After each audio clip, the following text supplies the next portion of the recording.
Actually, I want to ask you, when you were spending your year in Sligo, I love the fact that everyone said, yeah, you can go off to Bahamas and you can shoot the breeze and travel the world and get off in yachts, and you said, no, I'm staying in Sligo, I love it. What did you get up to? Played football every week with my mates. Did you? Played soccer, yeah, Astro League soccer, and played golf with my father-in-law. He's a top scorer actually on his team. Winter League. Say that. This year, yeah, so far so good. Did you pay Nicky to? They wouldn't let me play actually. Yeah. He wanted too much money. I tried to get Shay giving him, but Nicky said. Okay, so you played a bit of soccer. Yeah, just chilled out. Just literally chilled out at home. All the stuff that I wanted to do for years was play football and play golf and just relax and stuff with the family. And it was the best year. It was a much needed year, I think, for all of us. For all of you, because as a band, yeah, as a band, I think we'd done 9 albums in 10 years, and we were kind of like, okay, lads, we need to kind of relax. We need to kind of sit back and kind of miss Westlife for a year, because we'd never missed it. It was just like roller coaster, one album after another.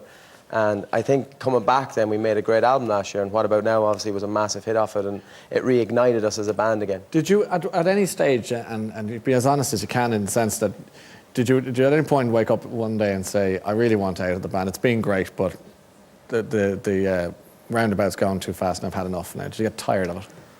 I don't think so. I don't think as a band we've ever individually wanted to leave the band or anything like that. I think the only time that we kind of felt unsure about our future was probably when Brian left, because we didn't know anything different. He literally one day said he wanted to leave the band, and we were like, it was like a shock to us. We just couldn't believe it. And it literally happened within a 24-hour period. It was I was stunned to hear that that you guys were ambushed, and I don't mean that to be pejorative towards Brian, I'm not trying to stir anything, but I was surprised that you were shocked by it. I thought that you'd be so in tune with a bloke, a pal. But that's how big of a shock it was to us, because we didn't obviously know that he was unhappy in his life and stuff. Brian was a flighty character, he was always the type of character that would say things for shock value and do things for for the fun of it, and Yeah, but actually doing it then.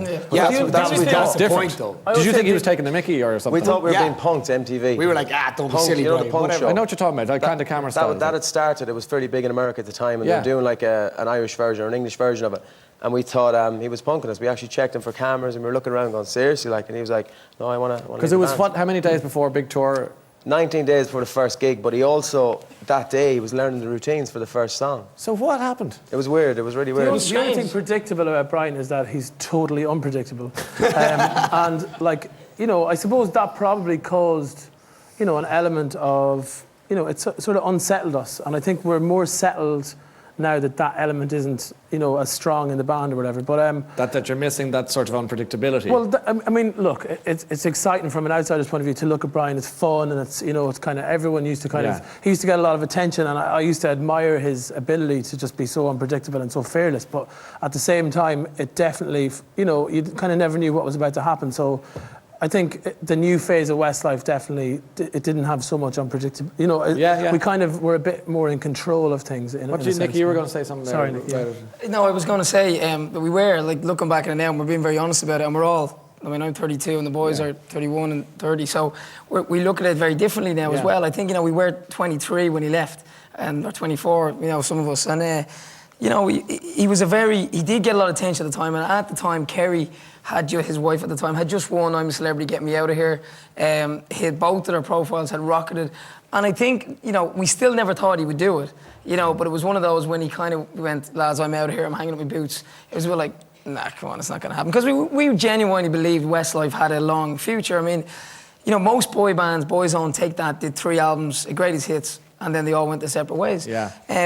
We honestly believe we had so much more to us than that. Well, as you mentioned, Take That, right? And Robbie coming back and all the rest of it. What if Brian knocked on the door and said, lads, I want back in? Have you got him behind waiting to Do you think I'm going to punk you now? Seriously, lads, I want back in. Ladies and gentlemen, Brian McFadden. Obviously we're getting asked that question. I know you are, but every day of the week. The straight answer? And he actually made a comment on Twitter recently saying that he'd love to come back and make an album and such and such.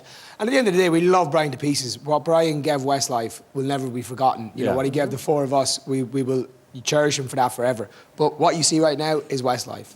The 4 members that are sitting here talking to you, that's Westlife. That doesn't mean that we'll never ever do anything with Brian. Maybe he might come in for a song here and there, but he'll never be a member of Westlife again. He'll always be. He left Westlife. But there's so many ifs involved. See, it never actually has happened. Yeah, but that's a pretty straight answer. Like, there's no confusion. Yeah, I can't argue that in fairness, actually. I think he's saying it though, Ryan, because like Brian did leave Westlife because he didn't like what Westlife were anymore. He didn't like doing the music that we were doing. So it's nothing against Brian, but it's kind of more like we love what Westlife is, and we've kept it going for 7 years or 8 years. We were in LA recording our album, and we met up with him. We went for dinner. I think you're keen to stress that you're not dissing him, and it's not. We're not trying to get at him. And I think that's a nicer way to be. And in a way, I think it would be nice too, as Kay mentioned, to do something. What that something is, but no, we don't know. And I have to ask about the girls' Wonderland. By the way, how's the band going? It's going fantastic, yeah. When are we going to? I know they've been out and about in British TV. Yeah, well, they were on Shyline tonight, so that's kind of their first Irish debut TV performance. And your wife's in the band. My wife's in the band, yeah, along with 4 other girls, they're all fantastic. And it's a very, very exciting project. The first single comes out next year. The album comes out in May, and it feels great. It feels amazing. They're an amazing band. They're Does amazing it feel singers. good to be the wife's boss? Oh, be careful. She's at home in the hotel watching this, so I got to be very careful. Okay, I'll put it differently. I'll put it differently. Does it feel good to be the wife's boss? Absolutely. There's no boss in our relationship. Oh, come on. She's the boss.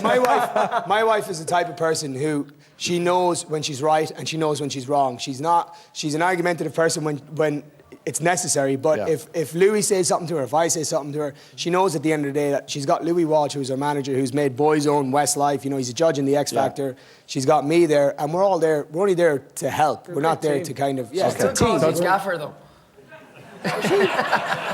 Yeah, thanks for that. Judas Iscariot joining us here on the programme this evening. We saw a little talk. Come here, for the album, by the way, it's #1 in our... Congratulations. Yeah, again. thank you very it's much. great to see. No, it's super.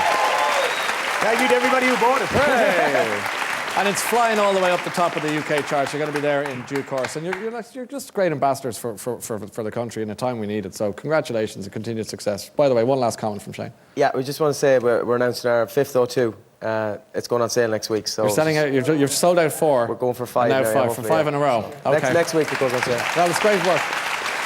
It's very good to see you all. You too. I hope you have a great year. Look after yourselves and your families, and thanks for coming to see us tonight. Westlife, ladies and gentlemen. Thank you. Thank you very much. Okay. By the way, the album's called Gravity, and it's out now. And as you've heard, there's a 5th night there on the O2, which is next April. Tickets going on sale next Thursday. Now, I want to see who's got through to win our competition. It's tickets to see... take that on next week's... take that on next week's Late Show with Robbie Williams and Frog in the Throat. And we'll also give you €10,000 in cash. Do you want to better that, lads? You know what? It sounds good. It does sound good. Just text. I'll give you the number. Earlier on, we asked you which Robbie recently rejoined Take That. We asked, was it Robbie Keane, Robbie Coltrane, or indeed Robbie Williams? The answer, of course, was not Brian McFadden. It was Robbie Williams. Thanks be to Begosh. There's a woman on the phone called Maeve. Hello, Maeve. Hello, Ryan. How are you? I can't believe it. I'm fine, thank you. And where are you, Maeve Quinlan? In County Wicklow. In Wicklow? In Mechanic. Okay, are you snowed in? Well, we're not snowed in, but it's like a winter wonderland. Oh, winter wonderland. Well, that's Wonderland, eh? Oh, there's a plug. Maeve, you didn't even know it, but you've been plugging bands all over the place here. You're brilliant. You're the new Louis Walsh. Well done. Maeve, are you free to come and join us next Friday to see Take That? I am indeed. And would you like €10,000 in your back pocket? Certainly, I would love it. Well, by the way, I'm just going to give you a little tip. I don't know what your musical kind of tastes are, but Daniel O'Donnell might be with us as well. So you just never know who might be here that night as well. So I'm just telling you. That'd be lovely. I enjoyed that. Congratulations, you've won the prize, Maeve.